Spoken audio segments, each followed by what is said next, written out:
Baik Bapak Ibu Guru, Assalamualaikum warahmatullahi wabarakatuh. Seperti yang Bapak Ibu lihat di video singkat di awal video ini, di mana uh, Pak Menteri Ekonomi itu telah resmi mengumumkan pencairan jadwal ya, pencairan untuk tunjangan hari raya, dan menariknya ini adalah semuanya sudah diputuskan, baik itu yang ASN maupun non ASN. Bahkan ada bonus hari raya ya untuk tenaga-tenaga pekerja kita yang selama ini memberikan kontribusi besar juga terhadap bangsa Indonesia. Jadi sekali lagi bahwa pemerintah itu secara resmi telah mengumumkan pencairan THR tahun 2026, dan kabarnya cukup menggembirakan karena anggarannya yang naik menjadi 55 triliun ya. Ini bukan hanya ASN pusat tetapi juga ASN daerah, TNI, Polri hingga pensiun akan menerima THR dengan komponen lengkap 100% ya, termasuk tunjangan kinerja. Nah, dan yang menarik, pencairan ini sudah mulai akhir ini ya, sudah mulai akan dilakukan menjelang Lebaran nanti. Tidak hanya itu, untuk sektor swasta, pemerintah juga menegaskan bahwa THR wajib dibayar penuh dan tidak boleh dicicil. Bahkan untuk para pengemudi ojek online, bonus hari raya tahun ini naik 2 kali lipat dibandingkan tahun sebelumnya. Jadi total stimulus ekonomi menjelang Lebaran 2026 ini luar biasa besar dan akan berdampak langsung pada daya beli masyarakat. Nah, di video ini saya juga akan jelaskan secara detail siapa yang akan menerima, berapa besarannya, kapan cairnya, dan apa perbedaan THR dan gaji ke-13 ya. Jadi pastikan tonton sampai selesai agar tidak salah informasi.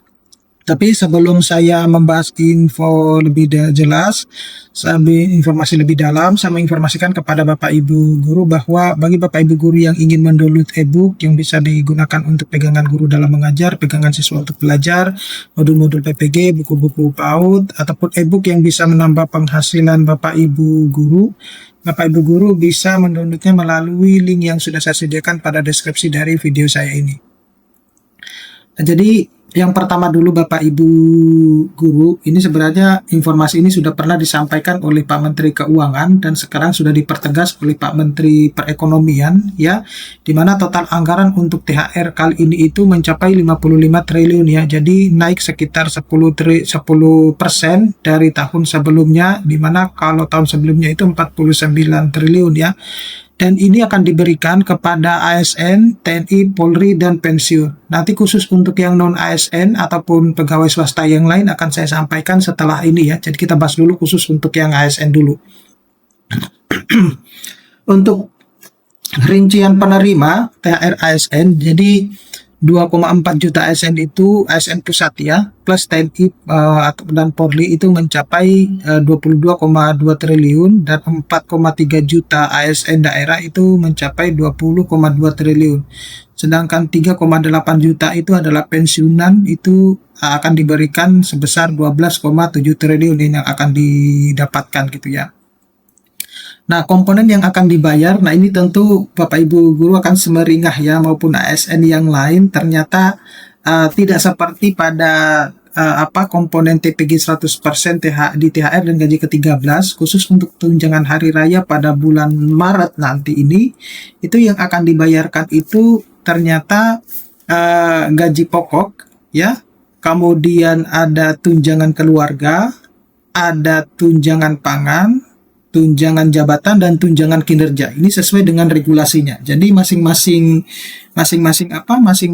guru itu akan berbeda-beda ya. Terutama misalnya karena yang salah contohnya misalnya ada yang guru menjabat sebagai kepala sekolah, wakil kepala sekolah, tentunya akan berbeda yang didapatkan gitu ya. Jadi karena ada tunjangan jabatan ini ya, kalau tidak menjabat ya berarti tidak akan mendapatkan tunjangan jabatan, tetapi akan mendapatkan ya gaji pokok, tunjangan keluarga, tunjangan pangan, maupun tunjangan kinerja. Nah, ini yang tentunya di tunjangan kinerja pun itu disesuaikan dengan regulasi yang ada ya. Kemudian ini jadwal pencairan, jadi mulai dicairkan bertahap sejak 26 Februari Bapak Ibu Guru ya. Itu beberapa instansi sebenarnya sudah dicairkan, kemudian beberapa dengan gaji yang ke-13 yang ini berbeda dengan gaji yang ke-13 Bapak Ibu Guru. Nah, gaji ke-13 itu biasanya dibayarkan di bulan Juni. Nah, pasti Bapak Ibu Guru bertanya loh, terus apa bedanya dengan TPG 100% di THR dan gaji ke-13 itu. Sebenarnya untuk gaji ke-13 yang 100% TPG itu Bapak Ibu guru itu harusnya dibayarkan pada bulan Juni. Jadi semua gaji ke-13 baik itu ASN dan non ASN itu dibayarkan di bulan Juni. Nah hanya saja untuk kasus guru itu saya bingung ya. Itu mungkin spesial ya, saya nggak tahu spesial atau bagaimana. Kenapa pembayaran gaji ke-13 guru ya? Contohnya misalnya seperti yang tahun 2025 itu kan masih banyak guru-guru yang belum menerimanya, seperti itu. Tetapi ada juga guru yang sudah menerima. Jadi ini sekedar informasi yang perlu Bapak Ibu ketahui bahwa khusus untuk gaji ke-13 yang Bapak Ibu guru kalau misalnya masih dengar ya istilah bahwa TPG 100% di THR dan gaji ke-13 itu seharusnya dibayarkan setiap bulan Juni karena semua instansi baik swasta maupun negeri itu dibayarkannya di bulan Juni gitu. Nah selanjutnya itu adalah THR sektor swasta. Nah ini tadi yang sudah saya bahas ya untuk THR sektor swasta. Nah sebelum kita bahas yang THR sektor swasta, jadi untuk yang ASN itu yang akan dibayarkan adalah ASN dengan status ya P3K juga termasuk di dalamnya, kemudian CPNS tapi dengan masa kerja minimal 1 tahun ya. Nah, berbeda dengan yang sektor swasta dan khusus untuk ketenaga kerjaan yang lain ya. Nah, jadi untuk sektor swasta itu wajib dibayar penuh, itu tidak boleh dicicil ya. Kemudian paling lambat itu H-7, jadi ini lebih lambat dibandingkan yang ASN ya. Sebelum Lebaran tentunya. Kemudian masa kerja itu kurang dari 1 tahun. Nah, kalau yang ASN itu minimal 1 tahun ya.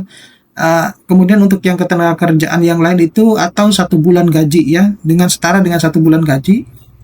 Masa kerja kurang dari 1 tahun ya, untuk proporsional bagi mereka yang baru diangkat ya. Misalnya kayak seperti P3K ataupun pegawai swasta yang lain yang baru diangkat itu dan kurang dari 1 tahun itu disesuaikan proporsionalnya. Kemudian perkiraan total THR swasta itu mencapai 40 triliun gitu ya. Ini yang menjadi tentu menjadi kebanggaan tersendiri ya untuk sektor swasta sendiri. Nah, yang menariknya itu adalah bonus hari raya ya untuk driver ojol ya yang selama ini juga menjadi perhatian pemerintah ya. Jadi total anggaran yang disiapkan itu untuk bonus hari raya itu sebesar 220 miliar, naik 2 kali lipat dari tahun sebelumnya, yaitu sekitar 850.000 mitra pengemudi penerima, dan akan disalurkan H-14 atau paling lambat H-7 ya. Jadi kalau H-14 berarti sama dengan ASN, kalau H-7 berarti sama dengan yang swasta. Kemudian bantuan pangan ini menjelang Lebaran, jadi ada 10 kg beras, kemudian 2 liter minyak goreng, kemudian untuk sekitar 5 juta keluarga ya, dan total anggarannya itu mencapai 14,9 triliun. Nah, tanggal 16, 17, 25, 26, 27 Maret 2026 itu sudah akan ini ya, kita sudah melakukan kebijakan untuk work from anywhere, kemudian mendukung kelancaran arus mudik ya, dan mengurangi kepadatan lalu lintas, seperti itu. Nah, jadi secara kesimpulan, THR 2026 itu naik dan akan dibayarkan penuh. Stimulus besar itu untuk mendorong konsumsi nasional, kemudian mencangkup ASN, swasta, ojol, dan masyarakat sebagai penerima bantuan. Oke, saya kira cukup sekian Bapak Ibu Guru, mudah-mudahan ini bisa bermanfaat. Kita akan ketemu di video-video selanjutnya. Saya Iris, Assalamualaikum warahmatullahi wabarakatuh.